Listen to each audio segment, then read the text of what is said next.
तो हेलो दोस्तों, good evening. आप सब कैसे हो? आई होप आप सब बहुत ही अच्छे होंगे। CUET PG 2023 का प्रीवियस ईयर पेपर हम लोग सॉल्व कर रहे हैं और आपके सामने आज का पहला क्वेश्चन है। यदि चैनल पे नए होंगे तो चैनल को सब्सक्राइब कर लीजिएगा। वीडियो के डिस्क्रिप्शन में आपको टेलीग्राम चैनल का लिंक मिलेगा, तो आप टेलीग्राम चैनल को ज्वाइन कर लीजिएगा और साथ ही आपको व्हाट्सएप चैनल का भी लिंक मिलेगा, तो व्हाट्सएप चैनल को जरूर सब्सक्राइब करें। तो चलिए आज का पहला क्वेश्चन देखिए क्या है। अजर्सन और रीजन एक दिया गया है, आपको बताना है कि कौन आर जो है वो ए का एक्सप्लेनेशन कर रहा है या नहीं कर रहा है। बोला क्या जा रहा है, national education policy 2020 is the most promising policy document of the post independent India. कि भारत जब से इंडिपेंडेंट हुआ उसके बाद का ये एक मोस्ट मतलब कि महत्वपूर्ण आपका पॉलिसी था NEP 2020। और रीजन क्या बता रहा है, national education policy 2020 provides the opportunity for globalising Indian knowledge system. कि भारतीय जो ज्ञान है उसको सार्वभौमिक करने के लिए ये अवसर प्रदान करता है NEP 2020। तो ये आपका हो जाएगा पहला वाला, both A and R correct and R is the correct explanation of ये। हिंदी में आइए, आपका यही 76 नंबर हम क्वेश्चन देखते हैं। नीचे दो कथन दिए गए हैं। पहला कथन तर्क के रूप में ए, दूसरा कथन कारण के रूप में आर चिन्हांकित किया गया है। तर्क क्या है, भारत की आज़ादी के बाद राष्ट्रीय शिक्षा नीति 2020 एक आशाजनक यानी आशा उत्पन्न करने वाली नीति दस्तावेज है। सही बात है भाई, 2020 जो नीति है उससे हमारे भारत में कुछ अच्छा हो पाएगा, इस बात का आशा जगती है। राष्ट्रीय शिक्षा नीति 2020 भारतीय ज्ञान परंपरा जो हमारा इंडियन नॉलेज है उसको सार्वभौमिक करने का, पूरे विश्व में फैलाने का एक अवसर प्रदान करता है। तो ये चीज़ भी आपका सही है। तो इसका आपका आंसर हो जाएगा ए और आर दोनों सही हैं। आर ए की सही व्याख्या है। ठीक, इसके बाद आपका है क्वेश्चन नंबर 77। क्या है, the discovery method of teaching also known as. Discovery method को और किन नामों से जाना जाता है, तो ह्यूरिस्टिक मेथड के नाम से जाना जाता है। हिंदी में आइए 77 नंबर क्वेश्चन को देख लेते हैं। 77 नंबर को, शिक्षण की खोज विधि अन्य नाम से जानी जाती है, तो ह्यूरिस्टिक विधि के नाम से हम खोज विधि को जानते हैं। ठीक, अगला क्वेश्चन आपका क्या है, 78 number question, the 5E instructional model based on constructivist theory of learning does not include. 5E जो इंस्ट्रक्शनल मॉडल है उसमें क्या इंक्लूड नहीं है, तो इंगेज इंक्लूड है, इलेबोरेट इंक्लूड है, इवोल्यूट भी इंक्लूड है, ये इरेडिकेट आपका इंक्लूड नहीं है, तो चौथा नंबर आपका सही हो जाएगा। ठीक, 78 नंबर क्वेश्चन हिंदी में देखते हैं। अधिगम के संरचनावादी सिद्धांत पर आधारित 5E निर्देशित मॉडल में निम्नलिखित में से क्या शामिल नहीं है। संलग्न करना शामिल है, विस्तार करना शामिल है, मूल्यांकन करना शामिल है, नल्ट की बात कहीं पे भी नहीं की गई है, तो चौथा नंबर आपका सही होगा। 79 नंबर क्वेश्चन देखिए, इसको आपको क्या करना है, मैच करना है। तो जो आपका NCERT है वो स्कूल एजुकेशन से संबंधित है, जो UGC है आपका वो हायर एजुकेशन से संबंधित है, और जो ICSSR सोशल साइंस रिसर्च से संबंधित है, AICTE आपका टेक्निकल एजुकेशन से संबंधित है। ICSSR का आपका फुल फॉर्म क्या होता है, आप लिख के नोट कर सकते हैं। Indian council of social science research, social science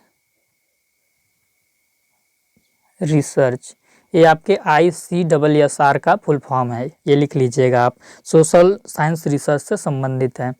और इसके बाद AICTE का फुल फॉर्म आप लिख लीजिएगा। AICTE का फुल फॉर्म क्या होता है, all India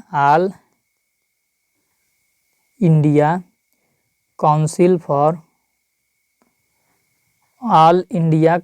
for technical education,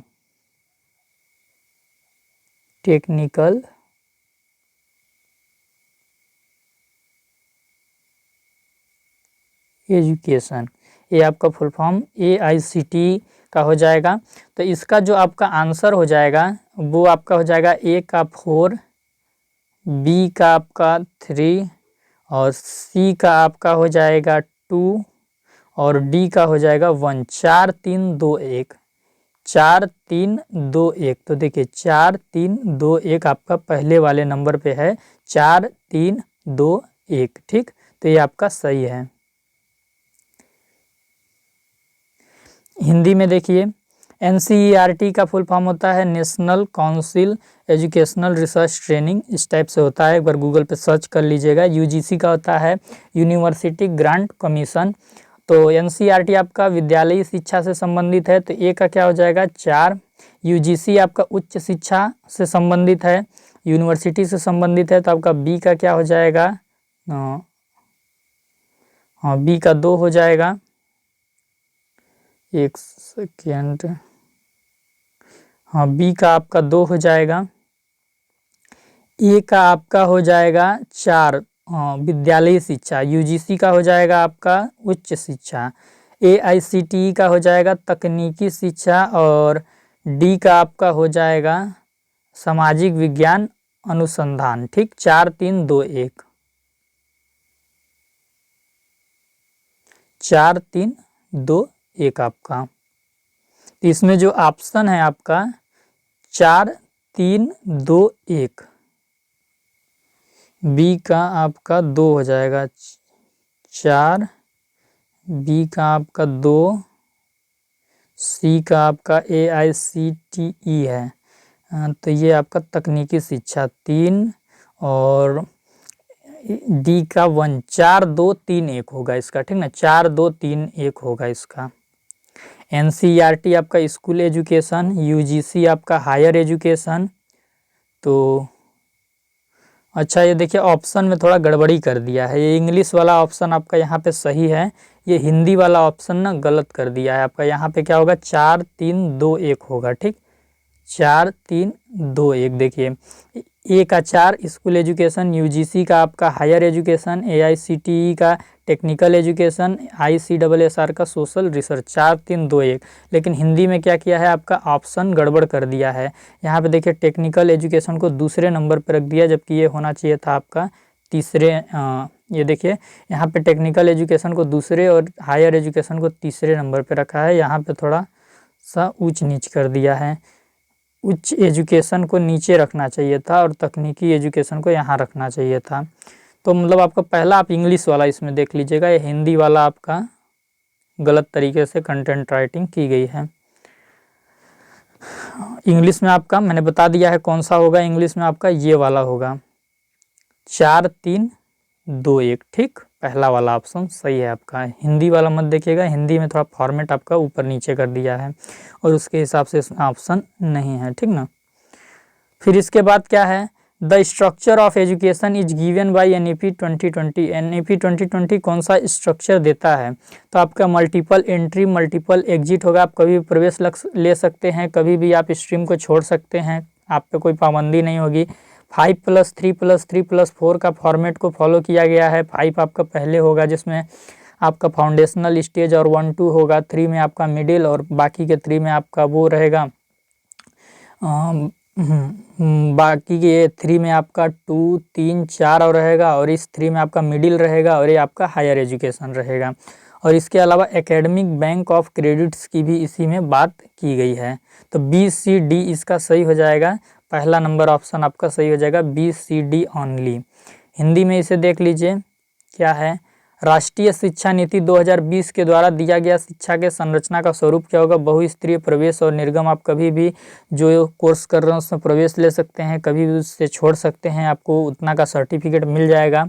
5+3+3+4 का फार्मूला है, 5 पे आपका फाउंडेशनल स्टेज और 1 और 2 की पढ़ाई होगी, 3 में आपका 2 3 4 की पढ़ाई होगी, बाकी के 3 में 6 7 8 रहेगा, और 4 वाले में आपका 9 10 11 12 रहेगा। एकेडमिक बैंक ऑफ क्रेडिट्स की भी बात इसी में की जाती है। तो आपका जो आंसर हो जाएगा वो क्या आपका हो जाएगा BCD ओनली, BCD ओनली, पहला वाला ऑप्शन सही हो जाएगा।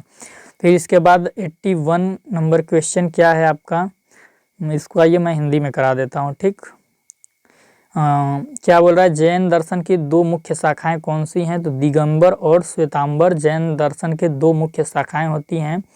जो दिगंबर होते हैं इनकी क्या पहचान है, ये लोग नग्न अवस्था में रहते हैं, ये लोग कपड़ा नहीं पहनते हैं, नग्न अवस्था में रहते हैं। और जो श्वेतांबर हैं, श्वेतांबर वाले की क्या पहचान है, ये लोग सफ़ेद कपड़ा पहनते हैं। कैसा कपड़ा पहनते हैं, सफ़ेद कपड़ा पहनते हैं।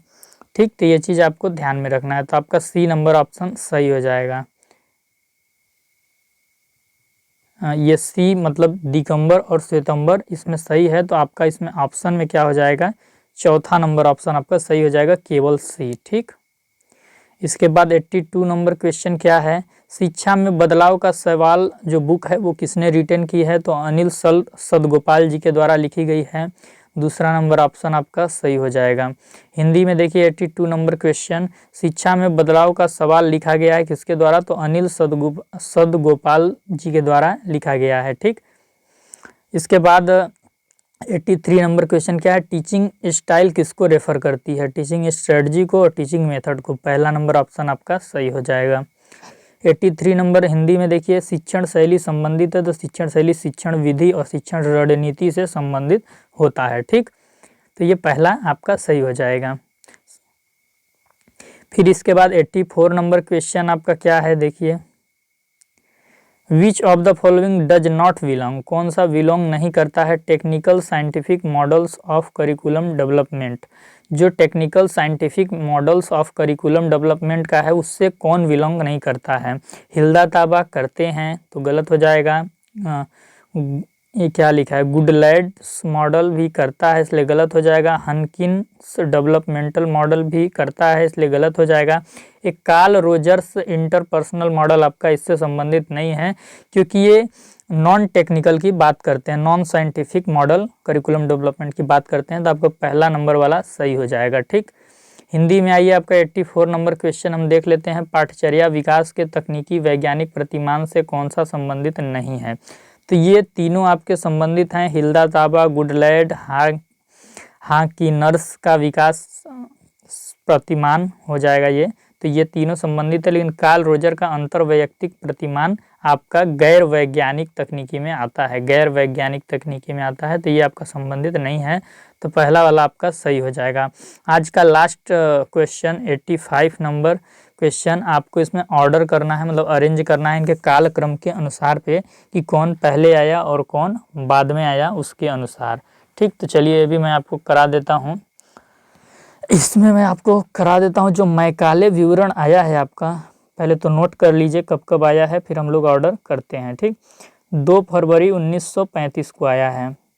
ठीक, इंडियन यूनिवर्सिटी कमीशन कब आया है, 2 है ये। ठीक, इंडियन यूनिवर्सिटी कमीशन आपका भारतीय विश्वविद्यालय आयोग आपका 1902 में आया है। किसके द्वारा आया है, तो लॉर्ड कर्जन के द्वारा आया है, लॉर्ड कर्जन के द्वारा आया है। कलकत्ता यूनिवर्सिटी कमीशन किसके द्वारा कब आया है, 1917 में आया है। इसको सैडलर आयोग के नाम से भी जाना जाता है, सैडलर आयोग के नाम से भी जाना जाता है क्योंकि इस आयोग की जो अध्यक्षता किए थे, कौन किया था, माइकल सैडलर, माइकल सैडलर। और इसके बाद वुड का डिस्पैच आपका कब आया था, तो 1854 में। वुड का घोषणा पत्र भी इसे कहते हैं। इसमें जो सर चार्ल्स वुड थे वो गवर्नर जनरल डलहौजी को एक पत्र लिखे थे जिसको वुड डिस्पैच बोला गया था, 1854 में लिखा गया था। सार्जेंट प्लान आपका कब आया था, 1944 में आया था, 1944 में। तो सबसे पहले इसमें कौन आया है, आप देखिए, सबसे पहले आपका इसमें ये यहाँ पे 1835 होगा, मैकाले विवरण 1835 में आया है, तो ए हो जाएगा आपका सबसे पहले क्योंकि 1835 में आया है। फिर इसके बाद वुड का डिस्पैच 1854 में लिखा गया है, तो आपका डी हो जाएगा। और फिर इसके बाद आपका इंडियन यूनिवर्सिटी कमीशन 1902 में आया है तो बी हो जाएगा। फिर कलकत्ता यूनिवर्सिटी 1917 है तो सी हो जाएगा। और सबसे लास्ट में आपका सार्जेंट प्लान आया है तो इसलिए ई हो जाएगा। ADBCE देखिए कहाँ पे है, ADBCE तीसरा नंबर आपका सही हो जाएगा इसमें। ठीक, हिंदी में देखिए 85 नंबर क्वेश्चन, काल क्रमानुसार निम्नलिखित को व्यवस्थित कीजिए। मैकाले विवरण कब आया? 2 फरवरी 1835, 2 फरवरी 1835। भारतीय विश्वविद्यालय आयोग कब आया आपका? 1902 में आया। किसके द्वारा आया? लॉर्ड कर्जन के द्वारा आया, लॉर्ड कर्जन। कलकत्ता विश्वविद्यालय कब आया? 1917 में आया। सैडलर आयोग भी इसे कहा जाता है, इसकी अध्यक्षता माइकल सैडलर ने की थी। वुड का डिस्पैच कब आया? 1854 ईस्वी में आया और ये वुड का घोषणा पत्र था। इसमें चार्ल्स वुड ने गवर्नर जनरल डलहौजी को पत्र लिखा था। सार्जेंट योजना कब आया? 1944 में आया। तो आपका इसमें क्या आ जाएगा? ए, फिर इसके बाद वुड का डिस्पैच डी, फिर इसके बाद भारतीय विश्वविद्यालय आयोग बी, फिर इसके बाद कलकत्ता विश्वविद्यालय आयोग सी और फिर लास्ट में सार्जेंट आयोग ADBCE। तीसरा नंबर है आपका ADBCE। तो चलिए आज का सेशन यही था। कमेंट करके बताइएगा सेशन आपको समझ में आया है कि नहीं आया है। यदि किसी क्वेश्चन में कहीं पे कुछ डाउट होगा आपको तो कमेंट में बताइएगा, तो उस पर मैं विचार करूंगा। और चैनल पे नए होंगे तो चैनल को सब्सक्राइब कर लीजिएगा। वीडियो के डिस्क्रिप्शन में आपको टेलीग्राम चैनल का लिंक मिलेगा, तो टेलीग्राम चैनल को ज्वाइन कर लीजिएगा। जैसे ही आपका मॉडल पेपर खत्म होगा तो मैं वहाँ पर अपलोड कर दूँगा, आप प्रैक्टिस कर सकते हैं। ठीक, चलिए फिर मिलते हैं आपसे हम नेक्स्ट सेशन में।